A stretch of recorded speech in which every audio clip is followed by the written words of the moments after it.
Vale, pues nada, yo creo que ya puedes empezar, han pasado 5 minutos. Bueno, aquí muy resumido, yo soy Javier Colón, el CEO de Neuroenergía. ¿A qué nos dedicamos en Neuroenergía? Pues damos servicio fundamentalmente a comercializadores de electricidad y de gas, con asesoría, gestión en mercado, software completo de gestión para el día a día, back office, también para representantes de productores y productores y baterías cuando lleguen. Pues lo mismo, para distribuidores pequeñitos de electricidad y damos formación pues a petición. Ahí tenéis nuestro correo, info@energia.com, por si queréis acceder a más información. También tenemos la suerte de ser de estar en ACENER, la Asociación de Comercializadores de Energía Eléctrica. Hay dos en España. Estas sobre todo comercializadoras pequeñas y medianas, ¿vale?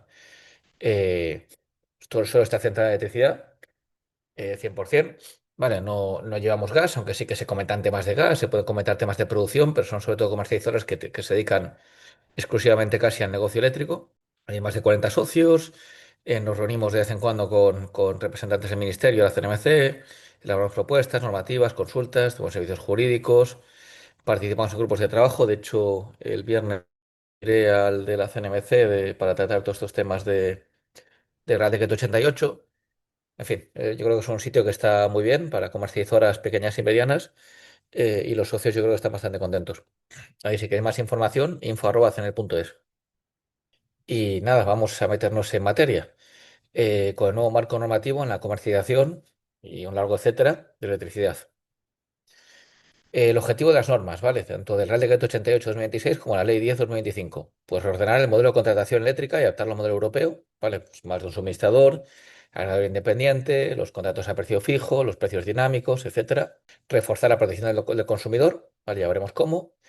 Nuevas exigencias de solvencia para los comercializadores, las nuevas garantías que va a exigir Red Eléctrica por los peajes de acceso y cargos, permitir nuevos modelos de negocio, como ya comentamos, y luego fomentar la digitalización y elevar el estándar de calidad del servicio pues, que prestan pues, varias empresas, pues, entre ellas las comercializadoras y distribuidoras de electricidad. Empezamos por normas que han sido derogadas. El Real Decreto 88, que es yo creo que el más crítico, aunque la ley de atención a clientela que teníamos a comentar también es crítica, pero el Real Decreto 88 es sectorial, es el más crítico para las comercializadoras de electricidad, pues deroga tanto algunos artículos del Real Decreto 1955 año 2000, prácticamente al completo el Real Decreto 64 de tarifas de acceso, porque había cosillas que chocaba con la circular de la CNMC del año 2020 con el nuevo sistema tarifario. El Real Decreto 1435/2002 de condiciones en baja tensión, que era el que establecía las penalizaciones máximas en baja tensión del 5%, que los contratos tienen que tener una duración de un año, ¿vale? Pues ese está derogado. El Real Decreto 1718/2012, que hablaba de la lectura y facturación de consumidores de menos de 15 kilovatios en baja tensión, ¿vale? Que hablaba de la posibilidad de tarifas planas y luego varias disposiciones y órdenes de menor calado, ¿vale? Pues las tarifas de último recurso, que lógicamente eso ya estaba totalmente desfasado. Cómo acceder a los datos relativos a las curvas de carga, que ahora en este Real Decreto pues se regula. Y el comparador de la CNMC, pues que tiene un pequeño cambio, básicamente se deja de estar en esa orden del año 2009 y pasa a estar en este Real Decreto. El índice de lo que vamos a ver, vale, pues vamos a ver después del cambio del Real Decreto 88 los tipos de contrato que hay, aunque no es algo fijo, o sea, hay como dos tipos de contrato fundamentales, pero luego puede haber lo que a la gente se les ocurra, las modalidades de contratación que se abren con este nuevo Real Decreto, los cambios en el SIPS, en qué consiste el proceso de contratación y qué precauciones debemos llevar, la lectura, facturación y impagos con los cambios de este Real Decreto, requisitos y garantías para comercializadoras. Esto está sobre todo centrado en comercializadoras de electricidad, aunque hay cosillas de consumidores directos y agregadores, ¿vale? Modificaciones temporales de potencia, que ahora pues se supone que se van a poder hacer, el agregador independiente, esta nueva figura que ha surgido, y el servicio de atención a clientela, pues que tenemos que tener en cuenta de conformidad también con la Ley 10/2025 que también vamos a comentar.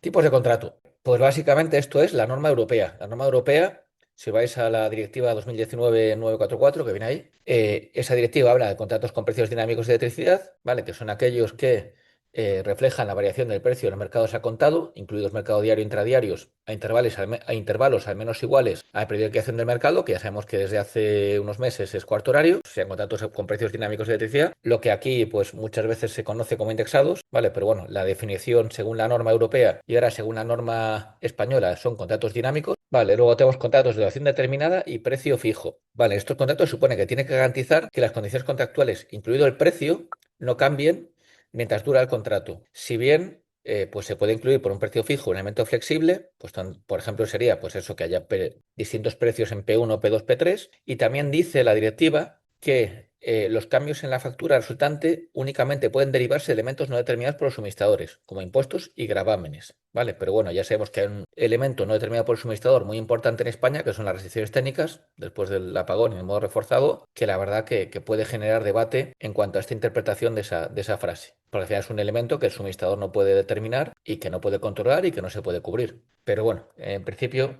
la directiva lo que quiere garantizar es que los precios fijos sean precios fijos, que no se puedan cambiar a mitad de contrato, como viene sucediendo aquí tradicionalmente. Y luego la directiva también nombra de refilón el precio variable, ¿vale? Porque en un apartado dice que es obligatorio explicar si el precio es fijo, variable o dinámico, con lo cual, aunque no define lo que es un precio variable, viene reflejado en la directiva. Entonces entendemos que pues, variable será todo lo que no sea ni precio fijo ni precio dinámico. Vamos a ver cómo se ha trasladado esto al Real Decreto 88 que ha salido recientemente. Pues el contrato con precios dinámicos tiene la misma reacción que la directiva que hemos visto, y el consumidor tiene derecho a formalizarlo con toda comercializadora que tenga más de 200.000 CUPs. Vale, la CNMC publicará un listado trimestral con estas comercializadoras, pues básicamente las grandes, Octopus, MásMóvil, Gana Energía, y el consumidor tendrá que podrá formalizar un contrato de este tipo con esas comercializadoras. Y luego, lógicamente, con cualquiera que se lo ofrezca. Cualquier comercializadora puede hacer un contrato con precios dinámicos, pero las grandes estarán obligadas a ofrecerlo. Y luego el comercializador informará al consumidor de las oportunidades, costes y riesgos derivados. Incluirá antes de la formalización del contrato una estimación de la facturación mensual con los datos del mes anterior. Es decir, cuando un cliente firme con nosotros un contrato indexado, un contrato con precios dinámicos, se supone que previamente tengo que informarle de ello y tiene que autorizarlo. Es decir, tendrá que haber algún check en el contrato, ¿vale? Donde el cliente pues autoriza que está firmando un contrato con precio dinámico y es conocedor de que fluctúa y que tiene una serie de oportunidades y riesgos determinados. Y además tendré que darle una hoja o una tabla con la estimación de la facturación mensual con la última factura disponible o datos del SIPS disponibles, de cómo le habría salido el coste con el indexado pues en ese periodo. Y lo comentado, el comercializador recabará el consentimiento del consumidor antes de celebrar un contrato con precios dinámicos. ¿Vale? Esto pues le da un extra de refuerzo al consentimiento en un contrato con indexado de toda la vida. Luego, el contrato de precio fijo, que sí que vimos que la directiva se definía correctamente, aquí no acaba de definirse, ¿vale? Simplemente de refilón se nombra en la redacción del Real Decreto y, por ejemplo, en el artículo 30 del Real Decreto, que se va a tardar 4 meses en entrar en vigor desde la publicación de la norma, ¿vale? Es decir, hasta junio, pues no entraría en vigor, se indica que sobre las cláusulas de revisión de condiciones de contrato, que tienen que ser transparentes, comprensibles y que deben recoger los parámetros y formas de aplicación para hacerlo, se indica que no vale. Y además que un contrato con precio fijo tendrá que reflejar los precios de término de potencia y de término de energía en euros kilovatio año y en euros kilovatio hora. Eso es un poco lo que se define en la norma de contrato a precio fijo. Y ahora vamos a ver, en esta parte me estoy centrando mucho porque yo creo que es clave.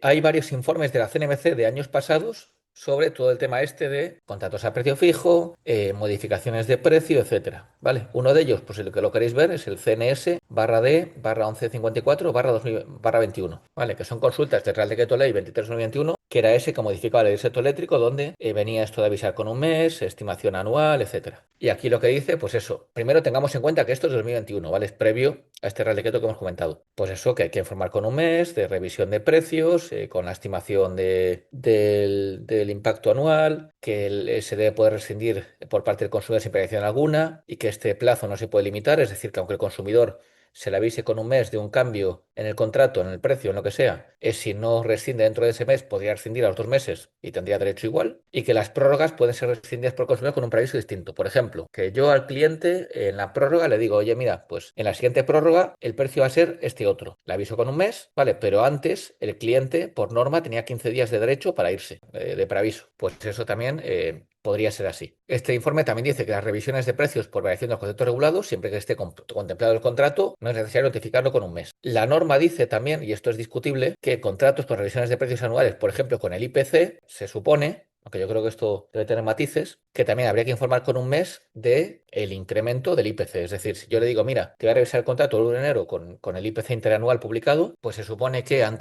un mes antes de 1 de enero tendré que decir, mira, pues el contrato se modificará con el IPC que tengo ahora dentro de un mes. Eso es lo que se supone que dice la CNMC. En su momento, si os acordáis, hubo bastante polémica con esto no sé si fue Endesa, cuando fue el tope del gas, que hubo discusión de si los contratos con IPC se consideraban fijos o no. La CNMC en principio no los considera fijos, con lo cual pues esos contratos tenían que pagar el tope del gas y hubo bastante polémica y creo que me imagino que estará judicializado. Y luego contratos con revisiones de precio con periodicidad inferior al año en base a la aplicación de criterios objetivos preestablecidos en el contrato, PVC, la TUR de gas, me imagino cualquier indexado.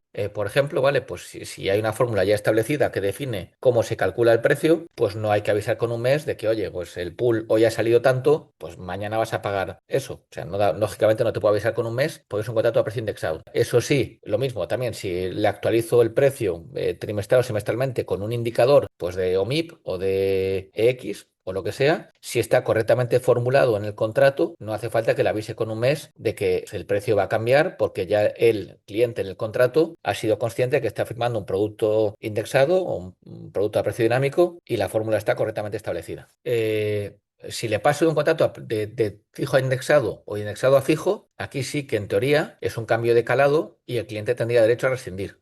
Tengamos en cuenta, por favor, que esto es una norma del 2021, ¿vale? Esto es previo al Real Decreto 88. Y si la comercializadora rescinde un contrato avisando con un mes, pues también en teoría tiene que pues, penalizar al consumidor, o sea, bonificar al consumidor con la misma penalización que el consumidor le daría a él si hubiera pasado al revés. Luego hay otro informe de la CNMC, el 030 al 22, que te dice las mejores prácticas en comunicación de revisión de precios, que te dice, pues, son transparentes y comprensibles, recoge el derecho al consumidor a rescindir, que se comunica de forma directa, es decir, que no va incluida en la factura, por ejemplo, que se comunica con meses de antelación, incluye comparativa de precios antes y después y una estimación del coste anual.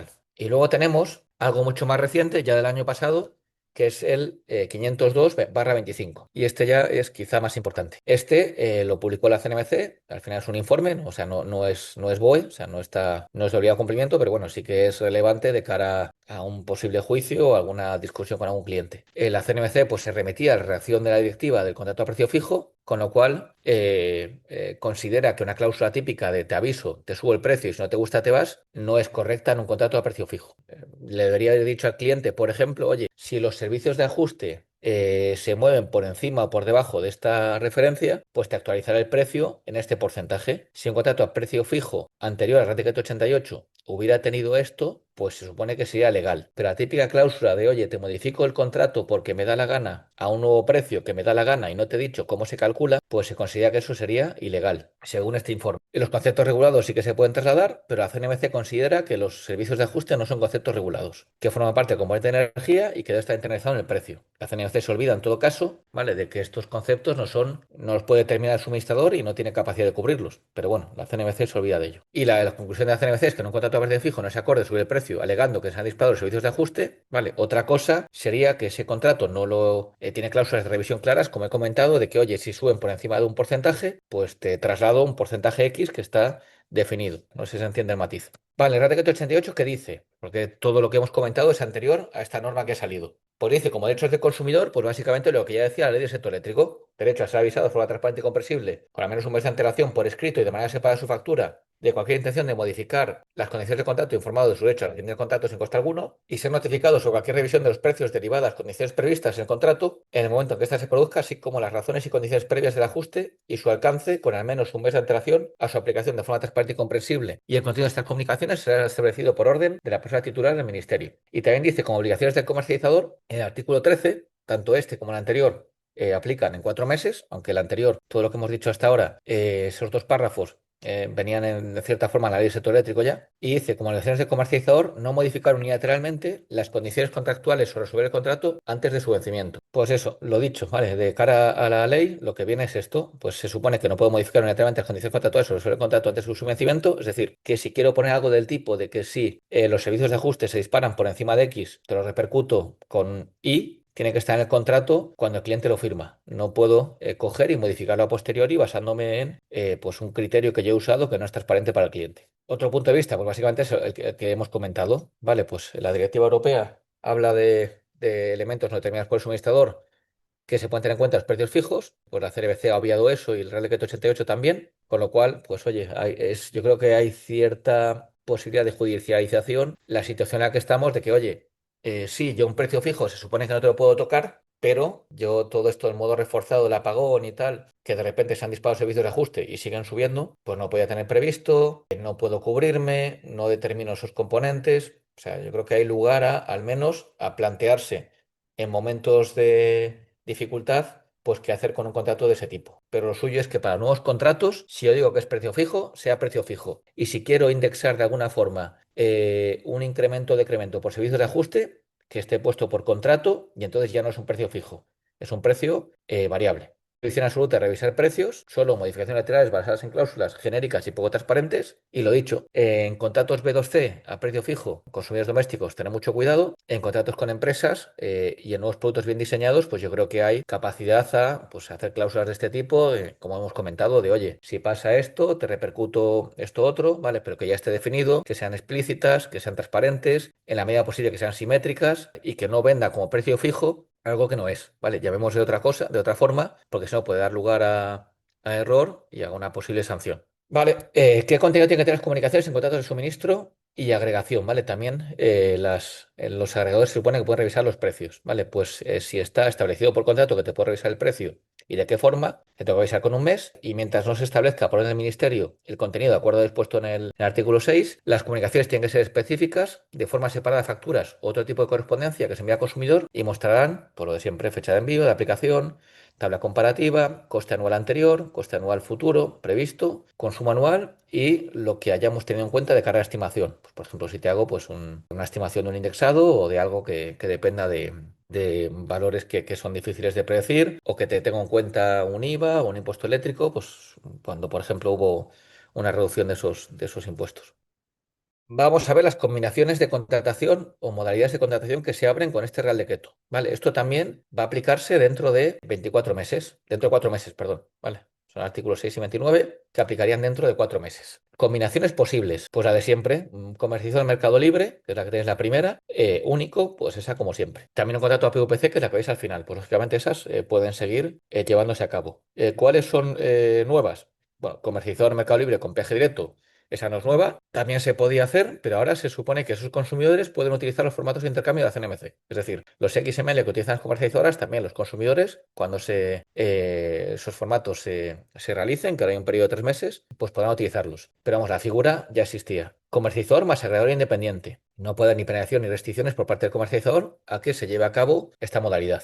Un comercializador en mercado libre con un PPA físico con productor o almacenamiento. Pues se supone que si llega un gran consumidor, o sea, lo habitual, que tiene un PPA físico firmado con un productor o con una instalación de baterías y te dice, mira, pues tienes que nominarme este bilateral y lo que sobre o lo que falte, pues tienes que ir al mercado intradiario o al mercado diario, pues supone que hay que hacerlo. Esto pues no está exento de polémica porque dice que supone que se tiene que hacer sin coste adicional y la comercializadora, pues oye, ya si tienes que nominar, pues tiene que hacer un trabajo administrativo, ya hay que hacer un reporte REMIT, en fin, vale, o sea, aquí hay que analizar bien lo de sin coste adicional, pues qué implica. Vale, pero bueno, esto me imagino que sea sobre todo para grandes consumidores.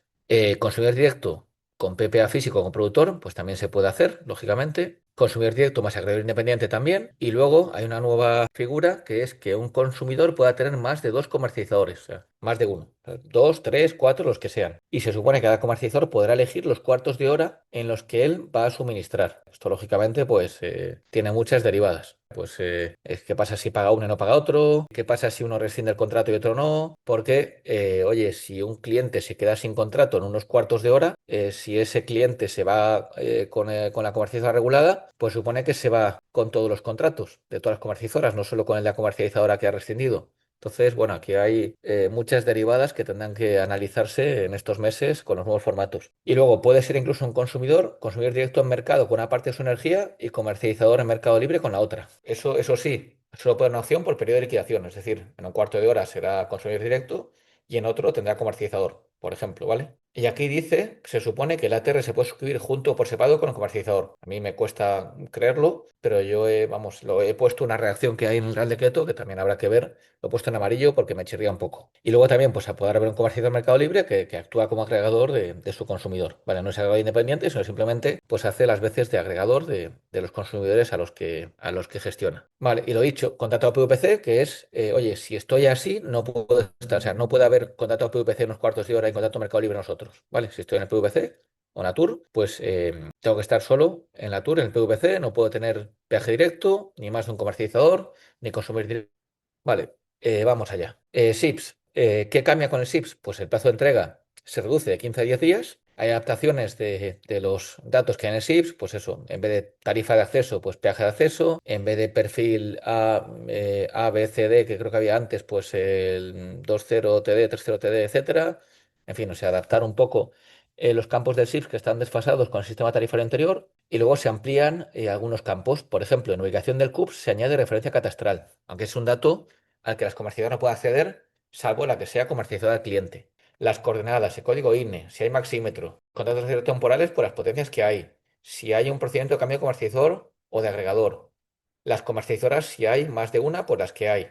Vale, las agregadoras independientes igual. Desaparece el depósito de garantías, porque ya veremos después que se va a devolver a los consumidores, y se añaden nuevos apartados de energía vertida. En caso de que haya autoconsumo, pues además del consumo de los últimos 3 años, se pone energía vertida y la reactiva desglosada entre capacitiva e inductiva. Y también información de autoconsumo, fecha de inicio, tipología, CAU, potencia, coeficientes de reparto, ¿vale? Si hay más de uno, también se pondría en el SIPS. Y se mantiene la regla de que las comercializadoras y los independientes pueden acceder a la información que identifica el titular, es decir, dirección completa, coordenada, referencia catastral, nombre y apellidos, dirección del titular, y tampoco la información de qué comercializadoras hay ni qué agregadores independientes existen. Y lo dicho, si eres la comercializadora del cliente, se supone que tú pides un PC a la distribuidora y te pueden decir la referencia catastral si la tiene, que hay muchas distribuidoras que dicen que no tienen referencias catastrales de muchos consumidores.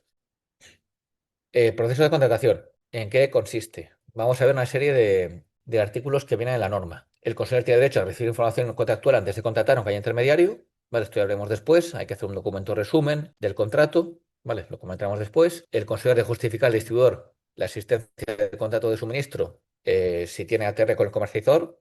Eso, bueno, veremos cómo, es como una especie de reacción nueva. El comercializador, si es mandatario, o sea, si contrata el peaje en nombre del consumidor, pues se supone que tiene que representar, ya bien explicitado, en reclamaciones de calidad no válidas de ATR, trámites de reclamaciones de autoconsumo. Hay un artículo también, el artículo 34, ¿vale? Que dice que si el comercializador impaga, el comercializador está obligado a pagar peajes y cargos, ¿vale? Aunque el consumidor no le pague, pero este artículo dice que si el comercializador impaga, actuando en nombre del consumidor, el consumidor queda exento si acredita estar al corriente con su comercializador de los peajes y cargos. Y en este caso, el distribuidor no puede contactarle directamente. Vale, a mí esto me resulta un poco curioso porque se dice que el consumidor queda exento, pero que el distribuidor no le puede contactar. Entonces, ¿cómo sabe el consumidor que se supone que tiene que pagar los peajes y cargos si el distribuidor no puede contactar? Pues no sé, me parece un poco enrevesado la reacción. Lo dicho, la CNMC tendrá 3 meses para adaptar los formatos de intercambio de información entre agentes, pues entre comercios y distribuidores, agente independiente, peajes directos, consumidores directos. El telemarketing de personas físicas está prohibido. Vale, esto ya venía de alguna forma en otras normas, como la Ley General de Telecomunicaciones, con esa circular que venía ahí, pero ahora viene explicitado en la norma del sector eléctrico. Vale, prohibido para el comercializador o cualquier entidad de su nombre, contratación, publicidad telefónica no solicitada o petición expresa inequívoca e informada para fin específico o llamada iniciada por el consumidor. Y hay obligación de grabar toda la llamada en caso de que pues haya un contrato telefónico con la información facilitada y precontractual, con acceso íntegro al consumidor, al menos, pues al consentimiento que ha dado a grabar, a la identificación de la comercialidad de su marca, a la fecha, hora y minuto del contrato comercial, el motivo del contacto y aviso de que va a haber un cambio de comercializador si se acepta la oferta, el detalle claro de la oferta y la obligación de entregar la grabación en menos de 20 días desde que lo pida el consumidor y cuál es el plazo de conservación. Pues todo esto tiene que decirse en la grabación y tiene que quedar totalmente grabado. Y en personas físicas hay que conservar soporte duradero, toda la información sobre identificación, firma digital, tercero de confianza, constancia en biolectura del documento resumen que hay que enviar al cliente, contrato firmado, grabación íntegra de su llamada. Es decir, la normativa refuerza el soporte que hay que mantener para verificar el consentimiento del consumidor. Esto es importante porque ya sabéis que la CNMC cada cierto tiempo, cada año, pues hace una pasada a estas verificaciones y si ve cosas raras, pues puede sancionar. Duración de los contratos, por defecto anual y con prueba tácita idéntica, pero se puede pactar otra duración. Vale, hasta ahora en los contratos de baja tensión tenían que ser siempre anuales. Ahora, oye, por defecto es anual, pero si pactas que un contrato de baja tensión puede tener 3 años, puede ser perfectamente válido. Eso sí, también puedes penalizar con lo que te dé la gana, salvo en personas físicas con tarifa 2.0 TD, que podrían cancelar en cualquier momento sin penalización, salvo los contratos a precio fijo en el primer año, que ahí podría tener una penalización, pues como siempre, limitada al 5% de energía estimada pendiente de suministro. Y hay que justificar que ha habido daños al comercializador. Vale, si hiciera falta, habría que justificarlo. Si el cliente pide que se cambiase de PVC, pues hay que informar de que lo tiene que hacer a comercial de referencia y de que no tiene coste, pero que si está en precio fijo el primer año se le puede penalizar y si quiere pasar a bono social porque tiene derecho, lo puede hacer y no se le puede penalizar a un cliente de este tipo. Si por lo que sea queréis dar de alta clientes que hagan de bono social, lo cual yo no recomiendo, antes de contratar hay que informarles de que se pierde derecho a bono social, firmar la renuncia que viene al Real Decreto 897/2017 y dar estimación de la diferencia anual usando consumos de los 4 meses previos. Es decir, se refuerza todavía más lo que hay que hacer con un consumidor con bono social para pasarlo a Mercado Libre. Y luego viene el documento resumen, el documento obligatorio. Este documento se tiene que firmar independientemente del canal de contratación. ¿Vale? Pues puede, pues, sea una llamada, sea un intermediario, sea lo que sea. Tiene que haber un documento resumen separado, claro y sencillo, en lenguaje simple, con las condiciones principales, la posible penalización si la hay, los datos del titular, CUPS y dirección, el aviso de que perdería bono social en su caso, y debe constar que se ha enviado o de no ser remitido por escrito cuando se leyó por parte del consumidor. ¿Vale? Y el Ministerio puede regular el contenido, forma y plazos de este documento obligatorio. Contenido mínimo del contrato. Pues hay artículo 30 que tarda, pues va a entrar en vigor a los 4 meses de la publicación del Real Decreto. Puntos destacados, hay muchos más, pero puntos destacados, pues tiene que tener referencia catastral del CNAE. La referencia catastral ya era algo obligatorio, pero bueno, aquí se explicita que tiene que tener un contrato. Enlace al comparador de ofertas de la CNMC, esto es nuevo. Modalidad de contratación y tipo de contrato y posible penalización. Causas y procedimiento de rescisión, resolución, esto no es nuevo, pero tiene que indicarse el derecho en 2.0 TD de personas físicas sin precio fijo a rescindir sin penalización, es decir, tiene que estar bien explicitado. Las causas de revisión de condiciones transparentes, comprensibles, con parámetros y fórmulas, indicando que no aplican a precio fijo y derecho a rescindir sin penalización si se modifican las cláusulas. Información completa y transparente de la oferta, si hay descuentos, indicar duración y base, y en revisiones de menos de un año, criterios objetivos para hacerlas, pues yo que sé, que estás indexado a, no sé, a las cotizaciones trimestrales de OMIP, o lo que sea, información sobre el servicio de atención a clientela y reclamaciones, más entidad de resolución alternativa de conflictos, o sea que está adherida, ahora es obligatorio adherirse a una entidad de resolución alternativa de conflictos, ¿vale? Antes quedaba un poco en el limbo si era obligatorio o no, tenías que decirle a los consumidores que podían ir a una, y si iban, pues tenías que aceptar el resultado, pero no era obligatorio adherirte, según la interpretación que se hacía de la norma, y ahora sí que es obligatorio que estéis adherido a alguna. Entonces, si no estáis, tenéis que hacerlo. Y además tenéis que informarlo en el contrato, en la factura y en la web. Compensaciones por incumplimiento de calidad, incluida facturación incorrecta tardía, esto lo veremos porque es importante, y el derecho a elegir medio de pago habitual entre los más corrientes que haya, ¿vale? Pues transferencia, domiciliación, pago con tarjeta, Bizum, etcétera. El procedimiento de cambio de comercializador. Lo dicho, ¿en qué consiste? El consumidor acepta la oferta y formaliza el contrato. El consentiente se tiene que guardar al menos durante 5 años soporte duradero. El proceso comienza al instante en el que se formaliza el contrato. Aquí hay polémica también porque hay que ver cuándo se considera formalización del contrato. Si es cuando el cliente firma el contrato, en la fecha de firma, si es cuando te llega a ti porque lo haces a través de un canal de un tercero, vale, ahí hay también cierta polémica. Nosotros lo hemos consultado desde Acenel con un despacho jurídico y nos dará respuesta en breve. El consumidor puede indicar fecha deseada y si no lo hace en el plazo más breve posible, tiene que hacerse el cambio. La solicitud del distribuidor tiene que ser un plazo máximo de 24 horas en día laborables de la formalización del contrato, por eso es importante cuál es la fecha de formalización. El distribuidor tiene que comunicar si acepta o rechaza. Y si acepta, lo comunica al saliente al consumidor. El distribuidor puede facilitar la entrante, dirección y CUPS durante el proceso para verificar que está todo bien y que no hay cruces de CUPS. El cambio tiene que hacerse en máximo 10 días hábiles, salvo que se haya pedido otra fecha, desde la formalización del contrato y se puede ampliar en 5. Y el distribuidor tiene que comunicarlo y justificar que esta actuación en campo se tiene que hacer a la CNMC. Bueno, los distribuidores también le meten bastante caña a este Real Decreto, no está mal. Los plazos técnicos no pueden durar más de 24 horas, es decir, todo lo que se supone que el distribuidor tiene que hacer si no hay actuación en campo pues no puede durar más de 24 horas. Es decir, que si yo le pido un cambio de ahí para mañana, si no hay actuaciones en campo, pues se podría hacer perfectamente. Si hay control de cambios erróneos o sin consentimiento, si detecta algo, pues hay que adoptar medidas para anular la solicitud o incluso hacer una reposición. Si se anula por lo que sea el cambio, pues el distribuidor informa también al saliente y al consumidor. Y a los 21 días del cambio comercializador, el distribuidor está obligado a tomar lectura. ¿Vale? No se puede aplicar una tasa asociada al switching. ¿Vale? Para 2.0 TD, salvo penalizaciones contractuales por decisión anticipada en precios fijos, como ya comentamos, y el consumidor tiene derecho durante todo el proceso a conocer el estado de cambio mediante canales de atención al distribuidor y al comercializador. Lectura, facturación e impagos. Vale. Lectura, la periodicidad, pues mensual o bimestral.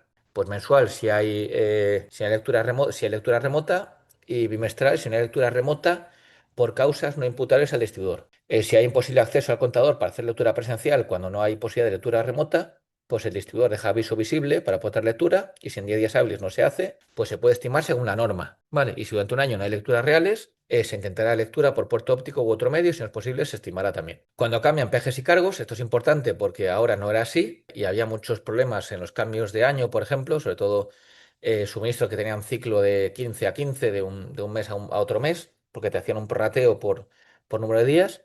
Pues allá se dice que el término de potencia pues, se prorratea por días de vigencia, esto ya era así, y el término de energía se reparte según consumo real. Es decir, pues si tienes un ciclo de 15 a 15, pues ahora te cogía el consumo total de ese mes y te lo dividían en dos, pues ahora te van a meter en la parte de diciembre pues lo que se haga de las curvas de carga y en la parte de enero lo que se haga de las curvas de carga. Y solo si no hay consumo real o no hay medida horaria, se repartirá proporcionalmente por días. El comercializador se basa en lecturas en carga de lectura, se basa en lecturas de carga de lectura, pero pueden pactarse otras condiciones en mercado libre, pero con consumo real al menos una vez al año. Esto yo creo que no es nuevo, ya era así. Y el comercializador debe facilitar al consumidor los datos necesarios para calcular su importe de la factura e indicar dónde pueden consultarse. Pues, por ejemplo, indexado, pues supone que tienes que decirle, mira, esta factura se ha calculado con estos datos, ¿vale? Y si lo quiere consultar, tienes que ir pues a ISIOS, a la CNMC o a donde sea. Vale, y ahora aquí viene una parte muy importante. Regularizaciones por anomalías, errores, retrasos, tanto del distribuidor como del comercializador. Esto tampoco es que sea novedad, ¿vale? Si se facturó de menos, se prorratean tantas facturas mensuales como meses hayan pasado del error. Límite de regularización 10 meses si el ATR va vía comercializador o un año si el ATR va vía directo, ¿vale? Esto es para distribuidora. Y en todo caso, para comercializadora siempre es un año. Se puede hacer una sola factura si se solicita por consumidor en ATR directo. Y luego, si se facturó de más, la devolución tiene que ser la siguiente factura con intereses, ¿vale? El legal del dinero más 150 puntos básicos. Y si la factura que emita el comercializador, si el error es imputable al encargado de lectura, se supone que le podemos pedir a él que pague él los intereses. Eso, la verdad que es bastante curioso. Ya veremos a ver cómo se ponen los distribuidores con esto. Pero bueno, se supone que si tú por lo que sea has facturado de más y se debe a un error imputable al encargado de lectura, el encargado de lectura tiene que asumir los intereses que tiene que pagar al consumidor. El procedimiento de suspensión. Pues en personas físicas en menos de 10 kilovatios en vivienda habitual se aplica el Real Decreto 897, esto no cambia, avisar con 2 meses, etcétera. En resto de consumidores, lo pactado contractualmente, sea lo que sea. Pero si es persona física en vivienda habitual, con preaviso mínimo de un mes. Pues entiendo que será pues, gente en su vivienda habitual que tenga una 3.0 TD, ¿vale? Una 2.0 TD de más de 10 kilovatios, es decir, gente con potencias altas, pero que siguen siendo personas físicas y están en su vivienda habitual, ¿vale? Es algo raro, pero podrá pasar. Cuando se requiera el pago, si es una persona física o microempresa, se les tiene que decir, que eso llamaría de cierta forma el Real Decreto 897, del PVPC y del bono social en caso de que tengan derechos, se debe informar de que puedan contratarlo. Y si hay varias comercializadoras en el CUPS o hay ATR directo, el distribuidor informa a todas de la solicitud y fecha prevista de suspensión, así como la institución de suministro en su caso, y si existe grado independiente también se le comunica. Es decir, si hay más de una comercializadora y una pide el corte, pues el distribuidor tiene que informar a todas de que se ha pedido un corte y de cuándo se va a hacer. Y nada, reposición y reconexión. En PVPC y personas físicas de más de 10 kilovatios en vivienda habitual, máximo 24 horas desde constancia de pago, principal interés más coste de reconexión, y la comercializadora debe haber solicitado reconexión al distribuidor en máximo 12 horas. Esto también, pues hay que analizarlo bien, pues eso, de cara a qué pasa si el pago te llega, pues un sábado. Vale, pues imagino que se pueda pedir el lunes perfectamente. Además que el distribuidor pues no va a poder reconectar en sábado. Pero bueno, esto también hay que analizarlo bien. Nosotros vamos a analizar con un servicio, con nuestros servicios jurídicos. Resto de consumidores se aplica lo pactado y el distribuidor reconectará máximo 24 horas desde la solicitud del comercializador. Los gastos por desconexión y reconexión los asume el distribuidor, aunque ya sabemos que Iberdrola Distribución no actúa así porque interpreta la norma de otra forma, excepto en corte justificado, por ejemplo, impago, pero paga el consumidor el doble de los derechos de enganche vigentes. Si el corte es injustificado erróneo por protección del comercializador, tiene que pagarlos el comercializador y además abonar al consumidor una compensación igual al doble de los derechos de enganche vigentes, sin perjuicio de cualquier otra penalización que deba asumir. Los esenciales no se les puede cortar, ahora se incluyen como esenciales las personas en situación de electrodependencia y las comunidades autónomas y entidades locales podrán declarar esencial del CUPS según las categorías establecidas, que deberá acreditarse ante el distribuidor y que lo incluirá en el SIPS.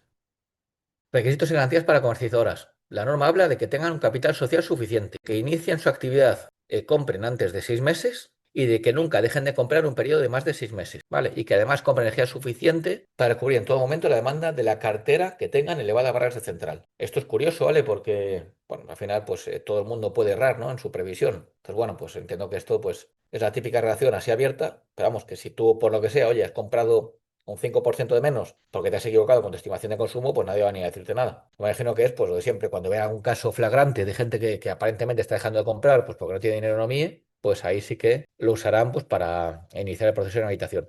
Y además, si fueron habilitados, está al corriente de obligaciones económicas, es decir, si te han inhabilitado, puedes volver a darte de alta si tienes impagos con MEF o con quien sea, lógicamente. Si no se depositan garantías exigidas ante el operador del sistema, que son tanto las que ya existen como las nuevas, cuando se hagan, se bloquearán las nuevas altas y cambios de comercializador a su favor. El proceso de habilitación de traspaso pues, se endurece y además se evita que haya pues, posibilidad de cambiar consumidores, perdón, a empresas del grupo vinculadas, que haya mismo administrador, que haya consanguinidad o afinidad, pues todo queda un poco abierto también. Pero bueno, se supone pues, que se endurece todo el tema de eh, comercializar que se inhabilitan, que no puedan volver a traer otras empresas, etcétera. Y se especifica que en operaciones societarias se comunica a la CNMC la venta o traspasos de cartera con al menos 2 meses de antelación. La web se convierte en obligatorio ya, la web de la comercializadora, con su razón social, NIF, dirección postal, teléfono gratuito, email, y si suministra a consumidores finales, vale, si es una comercializadora que no se dedica a suministrar a consumidores finales, no. Y aparece el nuevo depósito de garantías, que he llamado depósito de garantías ATR. Artículo 36, que surtirá efectos en el futuro, bueno, no una nueva orden ministerial. Esto aplicará a comercializadoras que contraten ATR en nombre de sus clientes y a consumidores directos en mercado. Se tendrán que depositar las garantías ante el operador del sistema para cubrir posibles impagos de peajes y cargos. Y el ministerio fijará condiciones, modalidades admitidas, me imagino, pues eso, si vale un aval, si vale un seguro de caución, etcétera, criterios de ejecución, el procedimiento de cálculo de importe, ¿vale? Es un horizonte de cobertura, ¿vale? El peso que vendrá determinado por el peso de los peajes y cargos de esa comercializadora sobre el total, ¿vale? Y habrá ciertos factores particulares que quedan un poquito en duda de cómo se aplicarán. Pues bueno, esto simplemente se dice que existirá, habrá que analizar la norma que publiquen, que imagino que someterá a trámite cuando desarrollen estas garantías. De momento no se piden. Y se supone que no se puede repercutir al consumidor ningún coste por estas garantías. Y los depósitos de garantías que tengan los consumidores suscritos con las distribuidoras, que por ejemplo Iberdrola creo que ya no pedía nada, y no sé con las distribuidoras tampoco, pero bueno, los que hubieran pedido algo, pues en 4 meses lo tienen que devolver. ¿Vale? Si tienen datos de cliente para devolverlo, lo devuelven directamente, y si no tienen datos, pues tienen que hacerlo vía comercializadora, y la comercializadora tendrá que poner expresamente en la factura el concepto de esta devolución. Modificaciones temporales de potencia.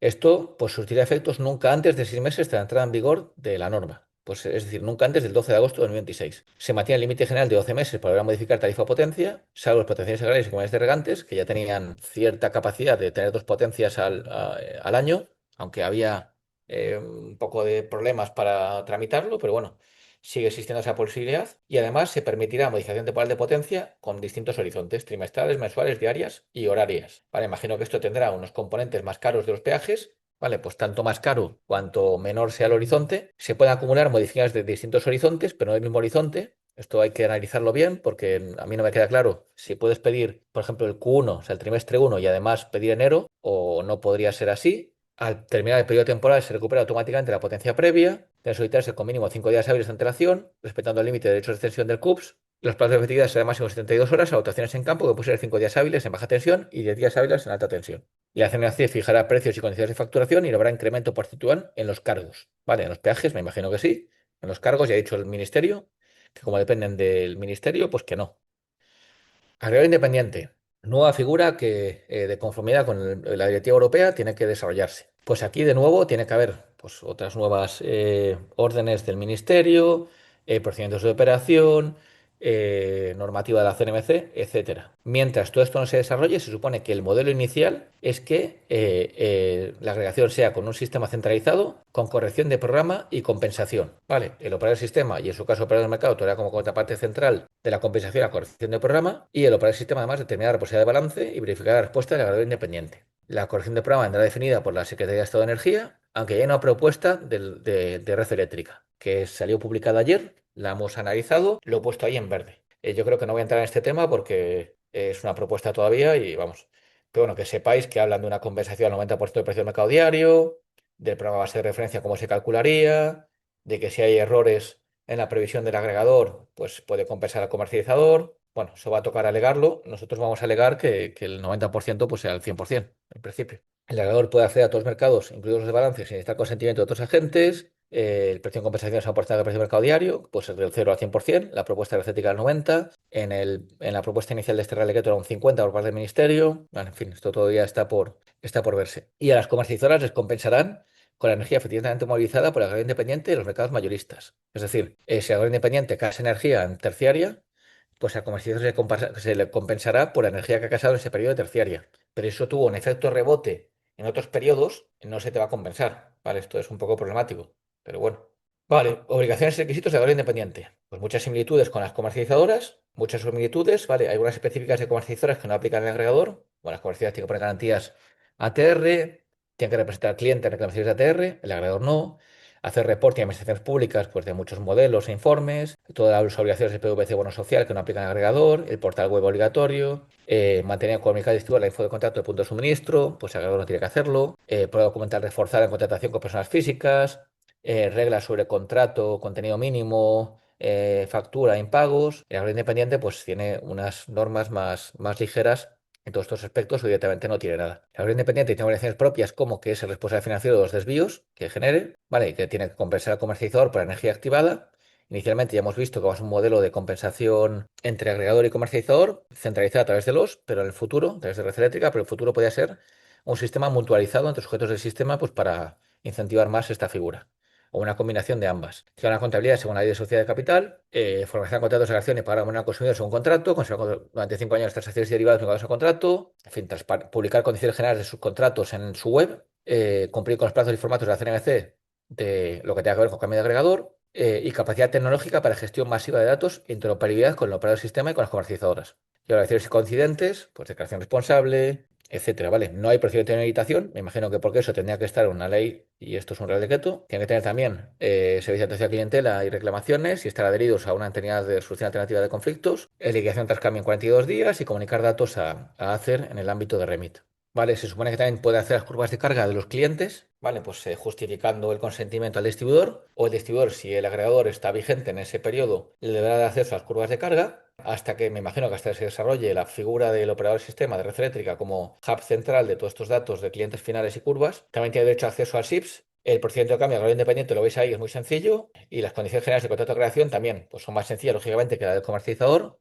La duración estándar tiene que ser un año, salvo prueba de anual, salvo pacto distinto. Una persona física 2.0 TD poder rescindir en cualquier momento contrato con un agregador sin penalización. El resto de consumidores, por lo que hayan establecido por contrato. Y también antes de firmar, el agregador tiene que enviar un documento de resumen separado, pues parecido al de la comercializadora. Y a diferencia del de suministro, pues el contenido mínimo del contrato pues no tiene referencia catastral, etcétera, y contiene los datos que veis ahí. Esto, como no es relevante y vamos fuera de tiempo, me lo salto.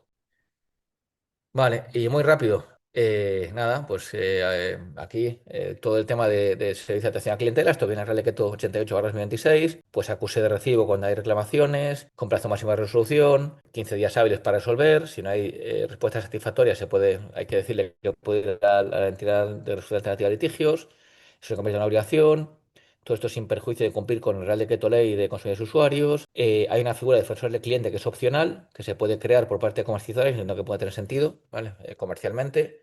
Y la CNMC incluso se la puede pedir a los grandes operadores que la creen. Y nada, hay indicadores de calidad que se amplían y esto pues, es importante de cara a presionar a las distribuidoras. Puedes informar los datos de SIPS a comercializadores, agregadores y consumidores, responder a las solicitudes de referencia al contrato ATR en plazos señalados y cumplir con los plazos que señala el reglamento. Es decir, ahora se supone que queda claramente explicitado que estas categorías pues, son indicadores de calidad y si no se cumplen, pues entiendo que será más fácil imponer sanciones a posibles distribuidoras que incumplan estos plazos. Muy rápido, ley del sector de atención a clientela. Se aplica a todas las empresas, sin importar su tamaño. Hay una distinción, pues grande versus pequeñas empresas. Gran empresa es quien tiene más de 150 empleados o más de 50 millones de facturación o más de 53 millones de balance. Aunque sean pequeñas o grandes empresas a efectos de esta ley, 10/2025, se tiene que cumplir con prácticamente casi todo lo que viene en la ley, pero modula algunas obligaciones que veremos después. Se define lo que es clientela, consumidor usuario, ¿vale? Con contrato, creación de una oferta o dado de alta, es decir, prácticamente cualquier persona que llame se considera clientela, tanto los clientes como quien se ha hecho una oferta, como quien contrató y se dio de baja, en fin. Se define lo que es una consulta, una incidencia, una reclamación. No vale que yo llame incidencia lo que es una reclamación. Si es una reclamación, pues supone que tiene que ser considerada como tal, que es, pues eso, una queja de cliente. Se establece como colectivos especialmente protegidos, pues a gente mayor, personas con discapacidad, con sordera, en fin, ¿vale? A los consumidores vulnerables. Y el operador se define como persona física con formación y capacitación adecuada al sector en atención al cliente, accesibilidad, atención a personas vulnerables, mayores y con discapacidad, y lenguas cooficiales en su caso. Todas las comunidades tienen que tener un servicio de atención a clientela con los medios adecuados y con atención humana a demanda, que debe permitir atención presencial en su caso, cualquier forma de comunicación a distancia, teléfono, correo, email, formularios web u otros canales, que el cliente pueda presentar y seguir con rapidez consultas, incidencias y reclamaciones y saber qué ha contratado y en qué condiciones, o tener clave identificativa y justificante de pues, sus incidencias, reclamaciones y consultas si no se resuelve del día. es decir, respuesta motivada y acceder en su caso a devoluciones o información sobre las mismas cuando corresponda. Además, se debe informar a los clientes de cualquier incidencia que afecte al servicio o su continuidad a los canales de contacto preferentes del cliente, soporte duradero. Es decir, la distribuidora supone que nos tiene que informar a la comercializadora y esta es trasladar información al cliente. Es un poco ridículo, pero supone que hay que hacerlo. Y esto también se verá en la CNMC, se tratará este viernes o en siguientes días. Y en contratos de estatus sucesivo, como los de electricidad, si hay una reclamación relacionada con el motivo del corte, es decir, oye, que yo te voy a cortar porque me has impagado una factura y tú estás reclamando esa factura, pues no te puedo cortar. Y si te digo que no tienes razón y tú vas a la entidad de resolución alternativa de conflictos correspondiente, tampoco te podría cortar. Se endurece todo más. La información de servicio de atención a clientela tiene que figurar en el contrato, facturas y en web. Tiene que informarse antes de contratar, del horario, de los plazos de resolución, canales de respuesta, etcétera. Canales mínimos y lenguas, pues el mismo canal de contratación postal, telefónico y electrónico, que puede ser email, formulario web, etcétera. Idioma siempre en castellano y se supone, esto también lo vamos a consultar con servicios jurídicos, que si se presta servicio en una comunidad autónoma que tenga lengua cooficial, pues si alguien te contacta en lengua cooficial le tienes que atender. O sea que, bueno, si tienes clientes en Cataluña, País Vasco, Galicia, etcétera, pues si te llaman hablando gallego, pues supone que tienes que contestar en gallego. No sé si será posible derivarles al email o a donde corresponda, pero bueno, eso también lo que vamos a analizar con servicios jurídicos. Especial protección a clientes protegidos y darles medios alternativos para comunicarse si hace falta, ¿vale? La vulnerabilidad se presume, no hace falta que la justifiquen. En fin, un montón de obligaciones.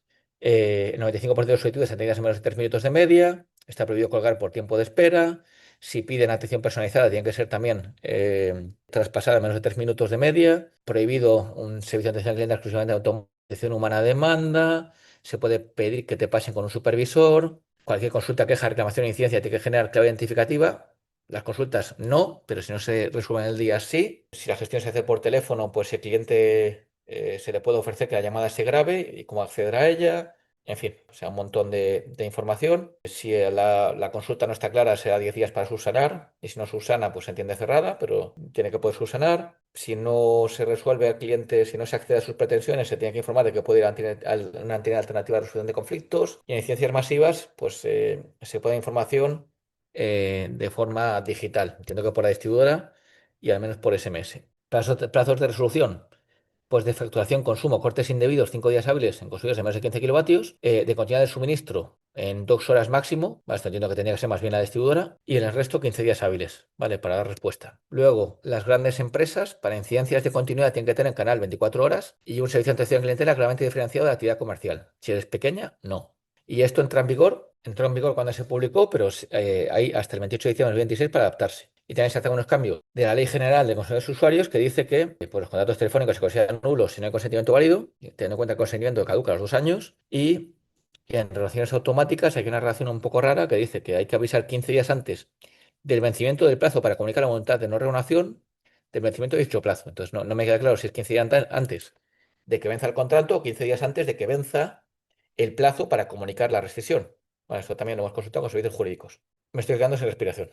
Hay que tener un sistema de evaluación del servicio de atención a clientela, una auditoría, ¿vale? Con una entidad habilitada por el ENAC. Esto depende si es pequeña empresa bianual, si es gran empresa anual. Y tienes que poner información de la auditoría en la web de la empresa y el régimen sancionado es el que ves ahí abajo. Y finalmente, todo el tema este de Irán, por comentarlo, ¿vale? ¿Cómo está afectado? Pues hay que tener mucho cuidado porque suponen que ya los precios fijos son precios fijos. Es decir, yo no puedo vender un precio fijo y decirle que dentro de 2 meses le cambio las condiciones porque me da la gana. Tiene que estar perfectamente establecido porque le puedo cambiar las condiciones y en que sea transparente, comprensible y replicable. Las restricciones técnicas ya veis cómo están. Ahí la gráfica a la derecha, 2024 pues sobre 10, 2025 ya 15-20 y lo que vamos en el 26 pues enero en 15 y febrero más de casi 25. Lo que vamos de marzo, pues en 30. Con el gas disparado, que está ya tocando 50 y pico el TTF para abril, pues es lo que toca. Entonces, hay que prepararse a más costes de un mercado que no somos capaces de cubrir, como el de restricciones técnicas.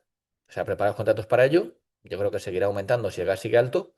Ahora vienen los meses justo peores, los de primavera. Y bueno, en breve se van a pedir nuevas garantías por los peajes si el consumidor está con vosotros y no tiene peaje directo. Entonces, pues cualquier alternativa que se busque con una contraparte, que lo podéis comentar con nosotros si queréis, pues será bienvenida. Y nada más, voy a contestar ahora a los que os queréis quedar. Muchas gracias por estar ahí. Voy a contestar preguntas y respuestas. El Fondo Nacional de Eficiencia o cualquier otro componente regulado quedaría excluido del precio fijo. Es decir, si cambia, puedo repercutir el cambio en el precio fijo. El precio fijo es un precio con candado que se puede alterar. Esto hemos dicho que sí. O sea, los componentes regulados se pueden modificar desde que apliquen, no hay que avisar con un mes. ¿Habrá perfiles de consumo, por lo tanto, para esta tarifa 6.x? Pues yo entiendo que sí, ¿vale? Eso ya hasta ahora, pues había gente que usaba los de las tercero, pero yo entiendo que sí, que la habrá. Eso viene en una disposición del Real Decreto. Los cambios regulados pueden ser considerados como caso de rescisión de los contratos. Pues no. Sí, hombre, tú tienes que poner en el contrato que los cambios regulados se pueden trasladar. Si no lo pones, pues no lo puedes hacer. Pero si por contrato pone que cualquier cambio regulado, por ejemplo, peajes, cargos, fondo de eficiencia, etcétera, se puede trasladar desde el momento que entra en vigor, tanto a la alza como a la baja, es importante que sea simétrico, pues sin problema. Revisión de precios. La aplicación del Real Decreto con los impactos explicados es retroactiva a contratos firmados previos a la entrada en vigor del Real Decreto. Pues eso es buena pregunta, ¿vale? Ahí habrá que revisar. La nueva normativa va a ser la que es, con lo cual los contratos, por ejemplo, hay aspectos nuevos que no estaban previstos, más de un comercializador, por ejemplo, pues habrá que revisar el encaje de estas nuevas posibilidades con respecto a tu contrato, ¿vale? Y me imagino que a lo mejor tendrás que comunicar cómo se adapta ese contrato para esos aspectos. Y si es perjudicial para el consumidor, pues me imagino que habrá que darle derecho de rescisión o al menos de aceptarlo, ¿vale? Por ejemplo, si contratas más de un comercializador y se considera incumplimiento, pues eso, por ejemplo, pues a lo mejor no está establecido en el contrato que tenías porque no lo tenías previsto. Pues habría que ver el encaje que tiene con el contrato de cada uno, lógicamente. Se confirma que no hay obligación legal de comunicar en documento separado en la factura de los cambios regulados y que tampoco aplica el mes de preaviso. Sí, sí que hay obligación legal de comunicar. No, perdón, los cambios regulados no hay que comunicarlos si por contrato has puesto que no hace falta comunicarlo. Vale, y no aplica el mes de preaviso. Pueden computarte dentro del precio fijo el coste del Fondo Nacional de Eficiencia. Entiendo que eso para comercial parece que lo preguntan al cliente. Gracias. Yo entiendo que sí, vale. Además viene como un componente del PVPC. Entonces, para mí es un componente regulado perfectamente razonable. Vale, aunque bueno, a lo mejor dentro de unos años llega un informe de la CNMC y dice que no. Porque parece indicar algo norma, hay que verificar la identidad del contratante, nos limita a solicitar una copia del DNI. Podemos acreditar de otra forma. También parece que hay una excepción si a continuación se firma con tercero de confianza. Lo del DNI hay que revisarlo bien porque ya sabéis que es un tema peliagudo. Vale, nosotros también hemos consultado con servicios jurídicos. Pero vamos, hay otras opciones, o sea, no es obligatorio pedir el DNI, ¿vale? O sea, hay otras opciones. O sea, si hay otras opciones, pues mejor usarlas. Para esto tienen que analizarlo cada uno. Nosotros desde ACNL hemos pedido, hemos hecho una consulta a los servicios jurídicos, ¿vale? Y nos responderá en breve. El que quiera, oye, pues si alguna comercializadora tiene dudas y quiere unirse a ACNL, nosotros encantados de recibirla y de compartir esas dudas con ella, ¿vale? ¿Nos pueden ampliar información en cuanto a importe de garantías por peajes a las comercializadoras? Pues no, porque todavía no se sabe, ¿vale? Hasta dentro de creo que era 6 meses mínimo, no se sabrá, pero yo me imagino que será algo del orden de pues un mes o sea, algo vinculado pues a un mes de facturación de peajes y cargos, me imagino, ¿vale? Pues lo que le pagas a distribuidoras cada mes, pues algo en ese orden, me imagino que será. ¿Existe un modelo de documento resumen a comunicar con el contrato? Ahora mismo no, se podrá hacer, pero ahora mismo no. Vale, lo que sí que te dicen es el contenido mismo que tiene que tener. ¿Es legal subir el precio de la potencia BOE aplicando subida de IPC? Porque los clientes que contratan 2026 ya se aplica el precio BOE y sin embargo los que vienen del 25, además de subir el precio por adaptar peajes y cargos, se aplica subida de IPC, pues dependerá de que pongas en el contrato. El IPC tiene cierta polémica. Se supone que debería avisarte con un mes, pero si hay una cláusula definida, oye, mira, te voy a aplicar el IPC que esté publicado el día 1 interanual, y el cliente puede replicar el cálculo, pues a lo mejor no hace falta avisar con un mes. Vale, pero si tú dices por contrato que aplicas el precio BOE, por lo suyo sigues aplicando el precio BOE. Habrá que ver el contrato de cada uno. Gente de Mercado Libre, cada uno tendrá que tener un contrato particular. Las garantías a comercializadoras dice que las haremos en 6 meses, pero ¿será de aplicación inmediata o se les da un plazo para adaptarlas? Pues lo veremos. Me imagino que habrá un plazo. ¿Cómo asegurarán el posible de garantía? Pues lo hará el distribuidor directamente a los clientes o indicará un nuevo componente en los F1 o te mandará un proceso aparte. Eso se va a ver en la CNMC, entre otras cosas, este viernes, si no da tiempo, en siguientes semanas. El 88 del 26 dice que los consumidores solo podrán contratar con un comercializador en cada periodo de dedicación de mercado de producción, que aquí se entiende por periodo de dedicación, pues cada cuarto de hora. Artículo 32.3 indica cuando selecciona un contrato de suministro en tu comercio, Vale, aquí yo tengo dudas a nivel personal, ¿vale? De si la figura de la baja por fin de contrato de energía sigue existiendo o no. Y si sigue existiendo, que yo creo que sí, si se pasa al core o no, que yo creo que también, y en qué plazo, ¿vale? ¿Los 15 días hábiles o los 5 días hábiles? Yo tengo dudas ahí. De nuevo lo hemos consultado a servicios jurídicos. En caso del facturado, además, por errores en la emisión de la factura, la obligación de indemnizar al cliente es por defecto y la Comer debe hacerlo proactivamente solo cuando el cliente lo solicite, pues lo dice la norma, así que tienes que hacerlo proactivamente. El límite de 5% de penalización es solo para personas físicas. Sí, para 2.0 TD, personas físicas. Primer año. Otra pregunta, la parte de un comercializador más PPA físico con productores en almacenamiento que no puedo cobrar un fee es solo si está contratado con productor de forma directa. Es decir, si viene con PPA que tiene firmado con otra comercializadora, sí puedo cobrar un fee, pues yo entiendo que sí. Vale, tendría que ver exactamente la redacción otra vez, pero yo entiendo que sí. ¿Cuál es el plazo de adhesión a una ADR de las comercializadoras? Pues ya. O sea, de hecho, nosotros estamos tramitando el alta de una comercializadora y la CNMC para dar el alta nos ha dicho que tiene que indicar a qué entidad de residuo alternativa está adherida. O sea que ya. Hacedlo ya si no lo habéis hecho. Si un cliente no paga, puede comercializar, no hay que asumir sus peajes ante distribuidora. No. La obligación, si tú eres mandatario, o sea, si tú firmas el contrato ATR en nombre del consumidor, la ley del sector eléctrico dice que estás obligado a pagar peajes. ¿Qué pasa? Que si tú no pagas, se supone que el distribuidor pues, podría pedírselos al cliente, si el cliente tampoco los ha pagado, pero si no, no. Referente a cada este coordenadas informadas desde el punto de vista del contador, del CUPS, entiendo, ¿vale? ¿Cuándo podemos tener la presentación? Pues esta semana. La ley 10/95 tiene esa aplicación cuando el usuario es una persona jurídica, sea privada o pública. Eso también lo hemos consultado con servicios jurídicos, ¿vale? Pero bueno, claro, aquí al final un cliente te llama, yo entiendo, ¿vale? Se define como clientela a consumidores usuarios. Vale, entonces yo entiendo que es de aplicación a consumidores y usuarios. Vale, aunque la norma en otros momentos se habla de cliente, pero la definición de clientela es consumidor o usuario. Entonces, bueno, yo entiendo que partes de la norma que a lo mejor se lo aplican pues, básicamente a personas físicas. Vale, pero bueno, eso también lo hemos consultado a los servicios jurídicos. Por favor, podemos confirmar si en todos los casos la autorización de cambios regulados no da derecho a rescisión sin penalización. Eso dependerá de lo que tengas por contrato, ¿vale? Es decir, si tú por contrato pones que se habrá pues, la cláusula de siempre, cambios regulados, que se consideran tal, tal y tal, se aplicarán de forma inmediata, tanto a la alza como a la baja, en cuanto entren en vigor. Pues eso, lo aplicas, no tienes ni por qué avisar. Si avisas, fenomenal. O si pones un año en la factura, perfecto, pero no tienes por qué avisar, pues ya está establecido por contrato. Vale, no tienes que dar un mes ni nada. Los plazos incluyen el tiempo que el caso está pendiente de distribuidora. ¿Qué tipo de consultas incluye el plazo de 5 días? Los plazos incluyen el tiempo que está caso pendiente de distribuidora. Eso, bueno, el de formalización de 24. O sea, el conjunto del proceso tiene que hacerse, el de cambio de coerción de días hábiles, como mucho, salvo que el cliente pida otra cosa y haya actuación en campo, que tendría que ser 15 días hábiles. Entonces, tiene en cuenta todo, desde que se formaliza el contrato hasta el final. El hecho de elegir medio de pago cuando entra en vigor, pues yo creo que ya. Sí, yo creo que ya había algo así en alguna otra norma. Me suena que había algo en alguna otra norma, ¿vale? De posibilidad de elegir medio de pago. Si no, habría que ver el artículo en concreto que viene y no sé si serán 4 meses. En medio de pago entre los comúnmente utilizados, o sea, habría que sacar el listado. Pero vamos, yo me imagino que, pues seguro, transferencia y domiciliación. Yo creo que pago por tarjeta y Bizum, me imagino que también. Los consumidores podrán solicitar acumular modificaciones temporales de potencia contratada de distintos servicios temporales, pero no pueden acumular modificaciones muy bastante temporales, te lo hemos comentado, pues supone pues eso que tú puedes, o sea, no puedes pedir dos Q1s, ¿vale? O sea, no puedes pedir dos Q1 del 26, puedes pedir un Q1. Y luego tenemos dudas de si puedes pedir un Q1 del 26 y un enero del 26 y un día de enero del 26. Eso tenemos dudas, ¿vale?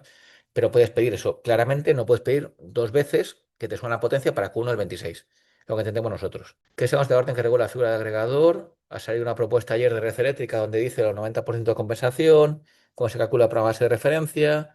La CNMC tiene que sacar los formatos de intercambio y revisar las condiciones de balance, ¿vale? Pero bueno, hay una propuesta recética que salió ayer, si entráis en su página web, la podéis ver, ¿vale? Creo que ahí está a principios de 15 días para alegar. ¿Dónde se conserva y cómo que un cliente es esencial? Pues en el SIPS o en el P0, ventana de información. Contratos con renovación anual y revisión de precios trimestrales se consideran contratos a precio variable. A mi juicio sí, ¿vale? Serían contratos a precio variable. ¿Vale? Que tened en cuenta que lo de precio variable no existe en normativa nacional, ¿vale? Yo he dicho precio variable porque hay por ahí en la directiva europea pues una referencia en ese sentido. ¿Vale? Lo que sí que desde luego no son precio fijo. Si se factura de menos, el prorrateo en tantas facturas sobre contratada lo hace distribuidora o comercializadora, pues tienen que hacerlo ambas. Sobre la solicitud de cambio de distribuidor en 24 horas de la formación entregan también las fechas fijas, es decir, un contrato firmado a fecha fija, por ejemplo, para dentro de 40 días, tiene que hacerlo antes de 24 horas de la firma. Hasta ahora no se puede lanzar solicitudes de fecha fija pasados 30 días. Pues buena pregunta, ¿vale? Eso me imagino que ahí, pues lógicamente no, ¿vale? Nadie te va a poner ningún problema. Vale, no recuerdo, tendría que ver, si quieres escribes a info@energia.com, para revisar exactamente la reacción de las 24 horas, pero vamos, entiendo que ahí no te va a poner nadie ningún problema si lo hace más tarde y más teniendo en cuenta que la distribuidora no te permite. No sé si en los ficheros de intercambio de la CNMC se va a tener en cuenta esto y se va a cambiar, pero yo entiendo que no. Si no es un suministro esencial, permite que en el caso de avería distribuir la tienda antes, no tiene que ver, ¿vale? Es esencial, pues es que en teoría no te pueden. O sea, cuando el artículo 24, condiciones de facturación de peajes y cargos, en caso de haberse tratado una anomalía de equipo medidas, entrega el típico caso donde durante muchos meses las facturas son estimadas, pues entiendo que sí. Ahí entiendo que dependerá, ¿vale? De si la anomalía en el equipo de medida sea responsabilidad del distribuidor o del consumidor. Si es del distribuidor, entiendo que entrará. Si es del consumidor, entiendo que no. Pero eso se verá también, es uno de los puntos para comentar la CNMC. ¿Es obligatorio para una empresa distribuidora de esta entidad de arbitraje? No lo recuerdo, creo que sí. Estoy prácticamente seguro que sí. El contrato de tarifa 3.0 de una empresa a precio fijo se puede penalizar con lo que haya en el contrato y dejar giro del 5%. Buena pregunta, vale. Entiendo que los contratos, eso es buena pregunta, porque ahí hay. Claro, tú tienes un contrato firmado que decías algo que en teoría no se podía hacer antes. No sé si ese contrato que has firmado con otra ley o con otra norma, si ahora ha cambiado y puedes hacer algo que decía que no podías hacer, si lo podías hacer, eso habría que hablar con un abogado. Es decir, si tú ponías una cláusula que realmente tendría que ser nula antes, si ahora que ya no es nula, dejaría de ser nula. Bueno, eso sería verlo con un abogado. Si un cliente pide establecimiento de suministro tras una suspensión por impago y está la receta fuera de jornada laboral un sábado, ¿qué plazo se dispone para responder solicitud más importante cuando habría que solicitar en el estudio la cancelación de la suspensión? Si un cliente pide un establecimiento de suministro tras una suspensión, eso es lo que queremos también resolver, ¿vale? Yo creo que la distribuidora no está obligada a atender, si no recuerdo mal, una reposición fuera de un día en el que no preste servicio técnico. Pero vamos, que si sigues con dudas, info@energia.com. La activación del punto de suministro en 10 días atenta contra el derecho de desistimiento del consumidor o lo hace en perjuicio comercial, ya que en caso de decir, esto está hablando en el Fujolama, se lo estamos hablando nosotros con servicios jurídicos, ¿vale? Porque sí, porque se supone que atenta contra el derecho de desistimiento. Pues ahí me imagino que si salvo que el consumidor te autorice a tramitarlo todo durante el derecho de desistimiento, pues imagino que habría que dejar el derecho de desistimiento antes de pedir cualquier cosa, tanto los 24 horas como los 10 días y como todo. Comprador de ofertas obligatorio para conductos de alta tensión y con precios dinámicos o baja tensión y precios fijos. Vale, eso la CNMC informará más.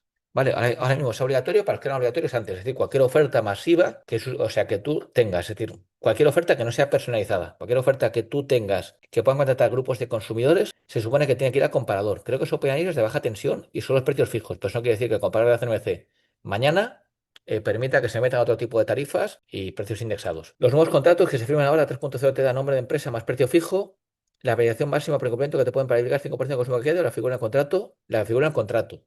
¿Vale? El 5% está para el punto 0 TD, personas físicas, en baja tensión, perdón, 2.0 TD, personas físicas, el primer año. La gente que tiene ATR directo, las contrataciones de ATR flexible, la de gestión del CUPS que tiene ese ATR directo, ¿verdad? Pues sí. El documento resumen antes del contrato aplica para cualquier consumidor o solo para cualquiera, si no recuerdo mal, ¿vale?